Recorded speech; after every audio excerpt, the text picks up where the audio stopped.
organic, unpredictable, unknown, lovely, beautiful, a sense of fulfillment. This is part of the pleasures of life and not the chores of life.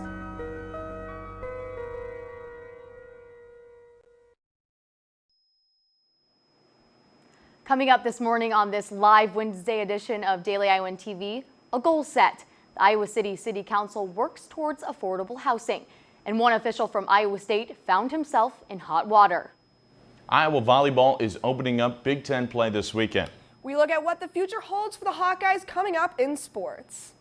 All that and more coming up. Daily Iowan TV starts now.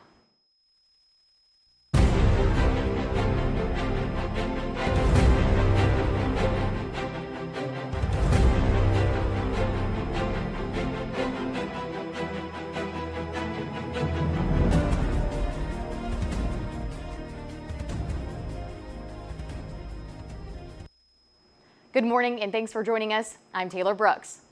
Last night, the City Council talked about ways to make housing more affordable in Iowa City. City Council members discussed the Affordable Housing Action Plan. Feedback was presented to the Council from the Housing and Community Development Commission. At the end of the meeting, the Council established 3 goals. The first is to increase the supply of housing that is affordable by lower-income residents. The second is to improve the overall affordability of housing in Iowa City. The third is to achieve a better socioeconomic balance among neighborhoods or elementary school attendance areas to help the school district. Their mission is to have all of these goals completed by the end of 2017. Today, the University of Iowa will be releasing results from the campus climate survey titled Speak Out Iowa, which will discuss sexual misconduct on campus. Details on the new 2-year plan developed by the Anti-Violence Coalition will also be announced. Results of the 7-week survey will be shared at 10:30 this morning in the Iowa Memorial Union. Yesterday, an investigation involving an Iowa State University official was released. The Director of Agricultural Law, Roger McOwen, who resigned in January, reportedly placed more than $300,000 into his personal and business accounts between 2009 and 2015. While he listed his side business as a conflict of interest on paper, the Iowa State auditor found a lack of university attention. The pocketed money came from areas such as textbook sales and payments for conference presentations. Dozens of people from Iowa City gathered to express their solidarity with Native American tribes when they traveled to southeast Iowa to peacefully protest the construction of a new oil pipeline. Of the 200 protesters present, 44 were cited for trespassing and 1 was jailed. The protesters aimed to temporarily halting the pipeline's construction, which could eventually contaminate their water system. Many of the protesters say they are willing to risk arrest again to ensure the project is halted or slowed down. Child labor refers to the employment of children in any work that deprives children of their childhood, interferes with their ability to attend regular school, and that is mentally, physically, socially, or morally dangerous and harmful. Daily Iowan TV reporter Zhao Li had the chance to talk to an Indian children's rights advocate and the 2014 Nobel Peace Prize winner and see how he has been working to help free the kids. So many children are trapped into slavery and child labor. They are deprived of their education and their future, their freedom. Then this is not the problem of one country, it's a global problem and everybody should take care of it. According to Mr. Sayarti, over 168 million children have been identified as child slaves around the world. But at the same time, 200 million working-age people are jobless. How come is this happening? The 2014 Nobel Prize winner gave us an answer during his lecture yesterday at the Iowa Memorial Union. Underage workers are not only cheap laborers, they can also work over normal working hours without complaining, and some even become the victims of human trafficking and sex slavery.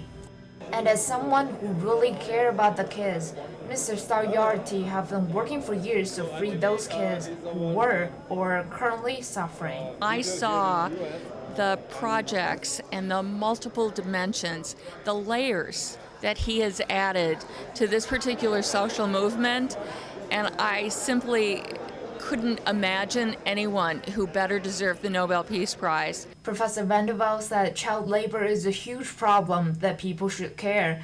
And as someone who's very interested and concerned about human rights, attendee Catherine shares the same opinion. When we are not fair to our children, we are not fair to many generations, and we are not fair to civilization. So children are the future. They're the future of life on this planet. We need to care for them. Thursday, there will be another lecture by Ms. Melissa Felming sharing her ideas on how to help the refugees. Make sure to tune in to Friday's Daily Iowan TV for more coverage. Reporting inside the Iowa Memorial Union, Jelly, Daily Iowan TV. Zhao's also standing by in the weather studio on this Wednesday morning. I can't believe I'm actually about to say this. Let's bring on the cold weather. Let's see and toss it over to her right now. That's right, Taylor. And today you may want to keep an umbrella on hand as there are chances of rain throughout the day. This afternoon will be cloudy with a temperature of 87 degrees. Moving into the night, we see temps drop down to 69 degrees. And as I mentioned, with chances of thunderstorms. Tomorrow morning will also be gloomy with a temp of 85 degrees. Now taking a look at our 6 days extended forecast. Friday, we keep the cloudy weather with a high temp of 87 degrees. Good news is that Saturday we can expect a clear sky with a warm 80 degrees. But Sunday, unfortunately, there are 80% chance of rain, and next Monday we'll see a sudden drop of 10 degrees. That's all I have for you. Now back to you, Taylor. Thanks, Zhao. For the Latino-Latina heritage, this month sparks a cultural celebration. Beginning mid-September to mid-October is Hispanic Heritage Month, where people celebrate different Hispanic cultures both nationally and here at the university. The UI recently changed its name to be called Latinx to promote gender inclusivity within the culture. Numerous events, workshops, and learning sessions will find its way around campus in celebration. Be sure to tune in tomorrow while we take a closer look at what the university has in store for this month. Well, there's so many things going on in sports right now. I feel like every single team is about to start Big Ten play if they already haven't, which field hockey has. They have more this weekend, so let's toss it over to Zach Mackey and Liv in the sports studio. Guys, what's up? Well, that's right, Taylor. A jam-packed sports show as always, and most eyes on a Hawkeye football Saturday are inside of Kinnick Stadium. But here today, we take a look at things going on the outside. We also look at the Hawkeye football team as they try to bounce back, and Iowa volleyball is looking to get a good start this weekend. But first, we look at Iowa football, as it was a different vibe inside the Hanson Football Performance Center on Tuesday afternoon. It was the first time Taylor Brooks has had to enter the building after a regular season loss since she was a sophomore. But she realized the players have moved on. Tell us more, Taylor.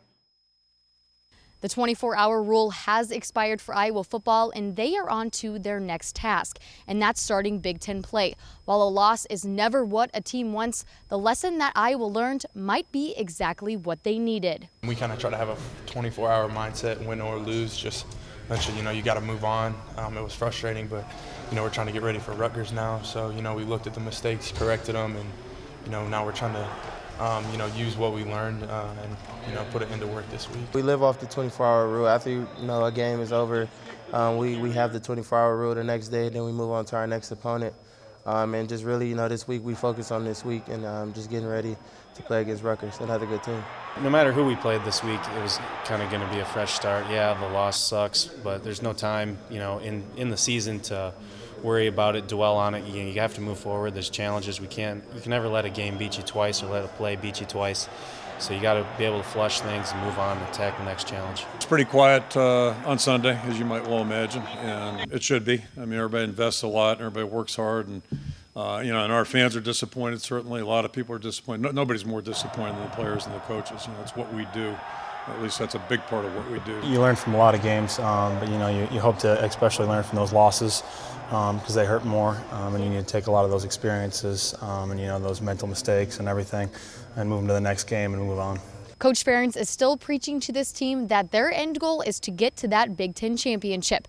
Reporting with the Hawkeyes outside of the practice facility, this has been Taylor Brooks for Daily Iowan TV Sports. Lessons were learned as pointed out, but there has been one wide receiver who has climbed from walk-on to scholarship status. We'll have more on that player on Friday's pregame show, as well as how Rutgers matches up to Iowa. Now, this will be the first time the teams have ever played each other since the Scarlet Knights have entered into the Big Ten Conference. This past weekend, we took a different look at Kinnick on game day. This time, we went outside the stadium to check out our local vendors, and we got to see what a Saturday home game looks like for them. Taylor Van Fleet has the story. Every Iowa game here at Kinnick, multiple vendors come out here to sell their products on Melrose Avenue. From Hawkeye apparel to some of the best food in town, these Hawkeye fans can always count on the vendors to provide them great services. There are 11 vendors set up outside Kinnick Stadium this year, and after 3 straight home games to kick off the season, fans are taking full advantage. There are some new additions to the Melrose scene that fans are already getting to know well, but many of them are wondering where their longtime favorite, the turkey leg guy, has been. We sell the big-ass turkey legs. And Chuck Ford was the gentleman that started the business probably 17 years ago, but he retired this year. A lot of people ask where Chuck is at also. Yeah. They really liked him, but it was time. He needed to slow up a little bit. Chuck may not be on his stool promoting the turkey leg anymore, but that isn't stopping Hawkeye fans from keeping the tradition alive. It's automatic. Hawks haven't lost a home game here in 2 years. 2 years I've been getting this turkey leg. Got the winning key right here.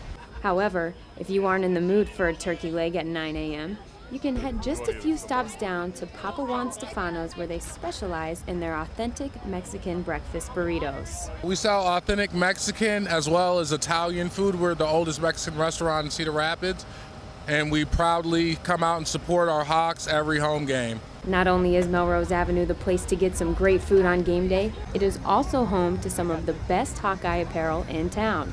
Oh, we've been coming out on game days for probably 25 years. We have everything from game-worn football jerseys to basketball teams, warm-ups, so anything Hawkeye, you can find it here. Melrose Avenue on Saturdays isn't only for fans who are going to the game.